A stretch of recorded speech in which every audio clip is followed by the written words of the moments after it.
상관관계 들어가 있습니다. 상관관계, 여기 보니까 챕터 1에서는 상관관계부터 실습이 많더라고요.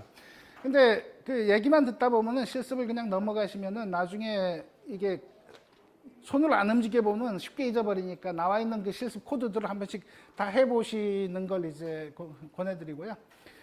자, 상관관계 보시면은 이제 우리가 변수하고 우리가 데이터 분석을 할 때 변수하고 상관관계를 보는 이유는 이 아웃풋하고 얘가 관계가 있는지를 미리 알면은 그 머신러닝 모델에 집어열 이걸 넣어야 되겠다 말아야 되겠다 금방 알 수가 있잖아요. 그래서 상관관계가 있는 애들을 집어여야 이제 우리가 예측하고자 하는 거 훨씬 쉽게 나오죠. 그래서 상관관계에 있다 없다를 먼저 보기 위한 그런 거라고 보시면 될 것 같습니다. 중고등학교 때 보셨죠? 이게 양의 상관관계. 이렇게 하면 얘가 증가할 때 얘가 증가한다. 그 다음에 상관관계, 얘는 거의 랜덤하게 돼 있으니까 상관관계 없어 보이고, 요거 같은 경우는 이제 음의 상관관계. 얘가 증가할 때 이제 얘가 증가할 때 얘가 y 값은 감소하는 그런 형태로 해서 이제 하는데 많은 경우 이제 상관관계는 숫자가 하나잖아요. 숫자가 하나다 보니까 숫자 하나 우리는 원하기를 숫자만 딱 요 숫자만 보면은 뭔가 알 수 있으면 좋겠는데 사실은 그렇지 않은 경우 너무너무 많아요. 상관관계가 이제 1에 가까우면은 연관성이 있는 건 맞는데 상관관계가 이제 0이라 그래서 이게 상관관계가 없는 건 아니에요.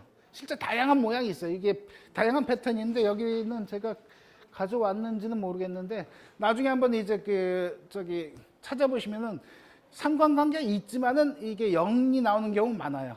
어쨌든 그 시각화해서 보면은 이제 그런 것들을 느낄 수가 있어서 상관계수가 1차적인 판단 요인일 수는 있지만은 절대적인 판단 요인은 이제 아니라는 거 기억해 두시고요. 그 다음에 이런 상관관계를 한눈에 이제 볼 수 있는 그런 게 이제 이런 상관관계, 상관행렬 같은 걸 그려보는 건데 여기 보시면은 여기가 뭐 -1, 음의 상관관계가 이제 강한 그런 형태인 거고 이게 상관관계 없는 형태인 거고 이게 상관관계 높은 거니까 상관관계 이게 있는 거, 음이든 양이든 있는 그런 것 쪽을 이제 한번 보시면은 이제 그런 걸 입력해야 어떤 리니어 리그레션이든 어떤 모델에서 이제 결과가 좋게 나올 겁니다. 여기 얘들은 얘랑 카브가 뭐지? 이 백이량 같은데 백이량하고 이제 마일포켓은 이제 뭐 상당히 상관관계 있는 그런 것처럼 보이고요. 그래서 이게 MT카 그러니까 차가 시내에서 하고 고속도로에서 이제 연비 같은 걸 한 그런 데이터일 거예요. 그래서 이런 때 어느 놈하고 관계 있다는 걸 좀 느낄 수가 있는 거고. 그 다음에 이 상관행렬 같은 건 그런데 이 산점도가 이제 또 항상 우리가 데이터를 볼 때 중요하게 보는 건데 이거 점 찍어보는 거예요. 점 찍어보는 거.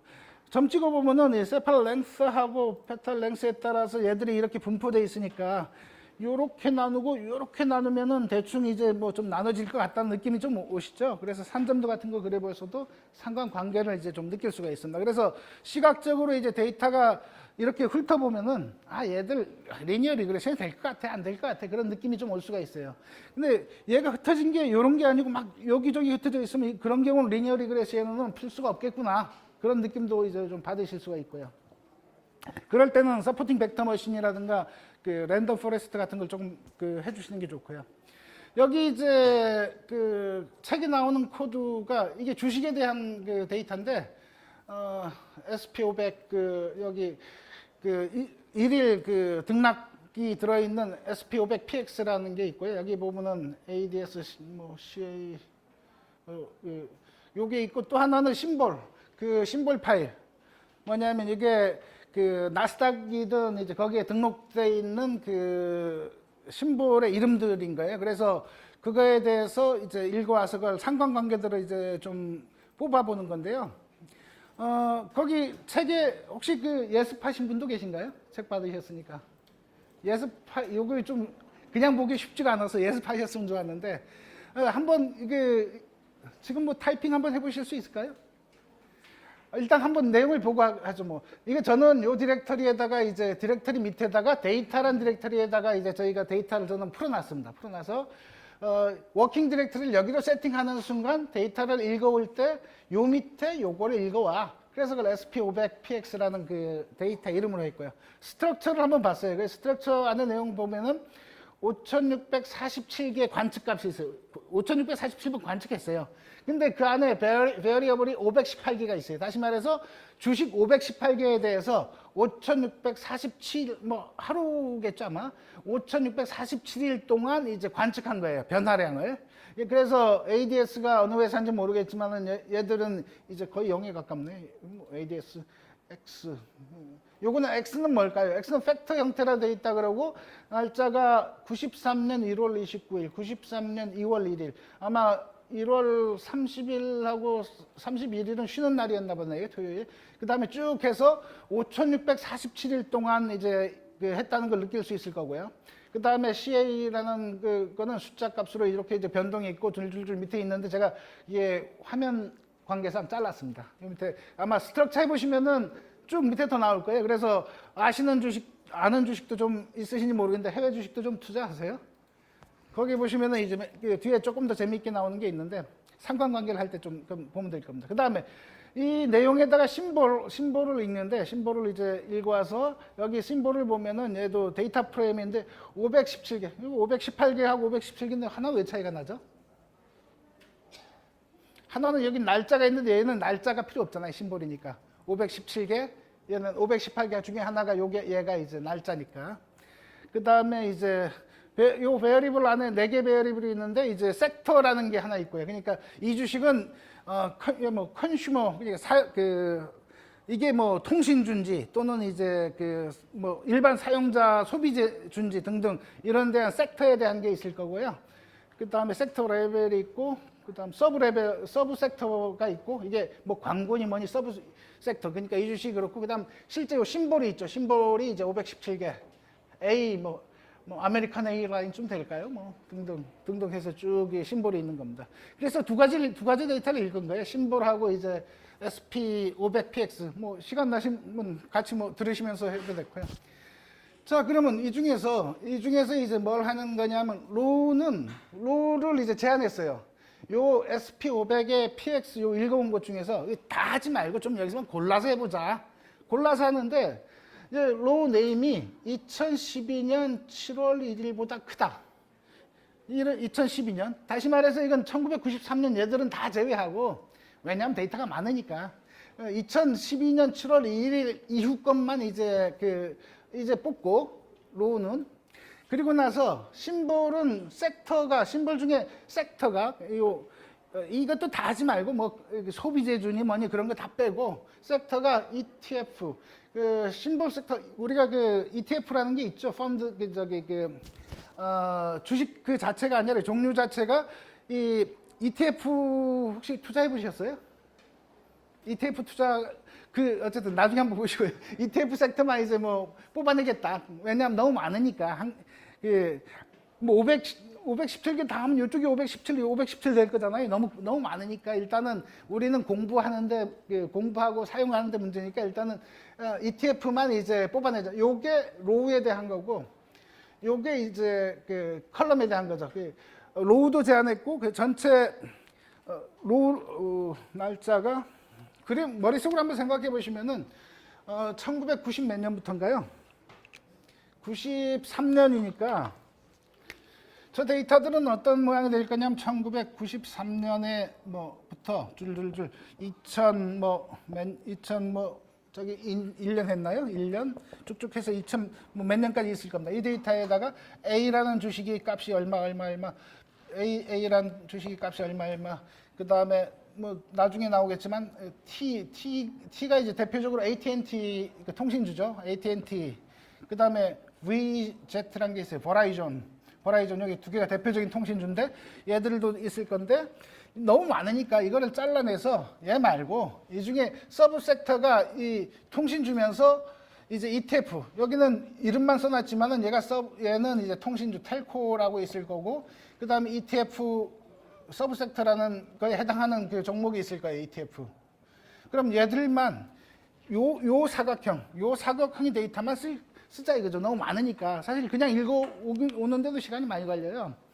요것만 읽고서 읽어보자라는 걸 했고요. 자, 그 다음에 사실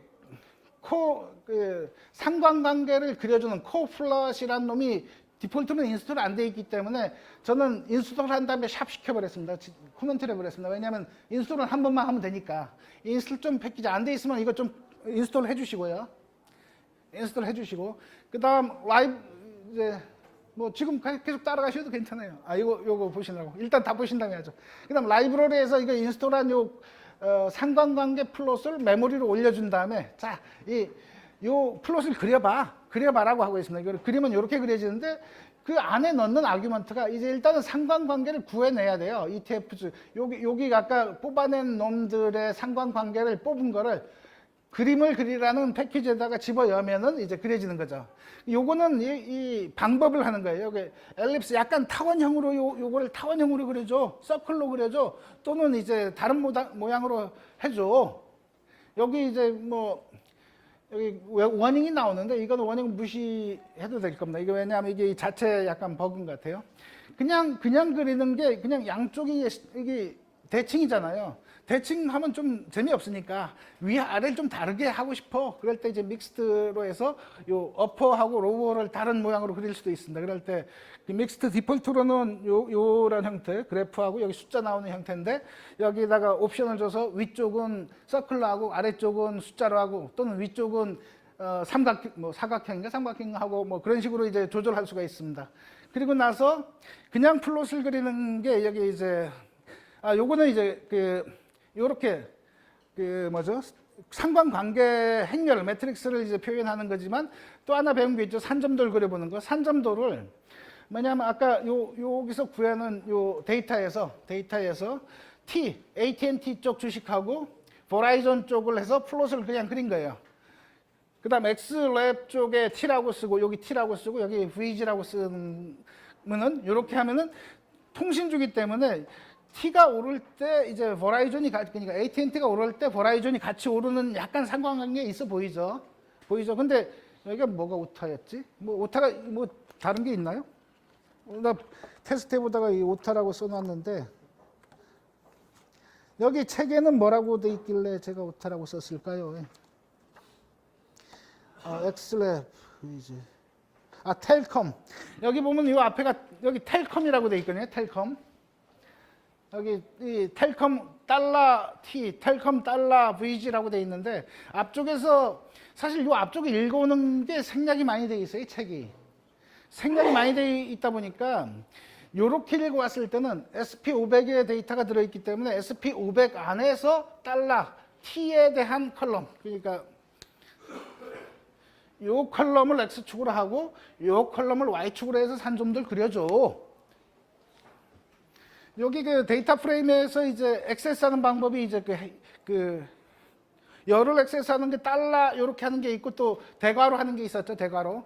근데 대괄호 할 때 주의할 거는 뭐라 그랬죠? 대괄호 하나만 하면 데이터 프레임으로 리턴되고 대괄호 두 개 하면 벡터로 리턴되기 때문에 여기 벡터 써야 돼서 대괄호 두 개를 해야 됩니다. 얘기했나요? 지난주? 예, 지난주에 했는데 한 번 들었다고 기억나는 건 아니니까. 이제 달러로 이제 하시면 달러로 하실 수 있고 대괄호 하나 해보시면 아마 에러가 날 거예요. 얘가 여기에 맞는 데이터 타입이 아니에요. 그러면 이제 그럴 때 어떻게 알아봐야 되죠? 그놈의 스트럭처를 한번 봐봐라. STR에서 대괄호 하나인가 하면은 얘가 데이터 프레임으로 나와요. 여긴 데이터 프레임이 들어갈 게 아니구나. 그럼 여기 대괄호 하나 더 해주시면 벡터로 리턴 되니까 여기 대괄호 두 개로 하실 수도 있습니다.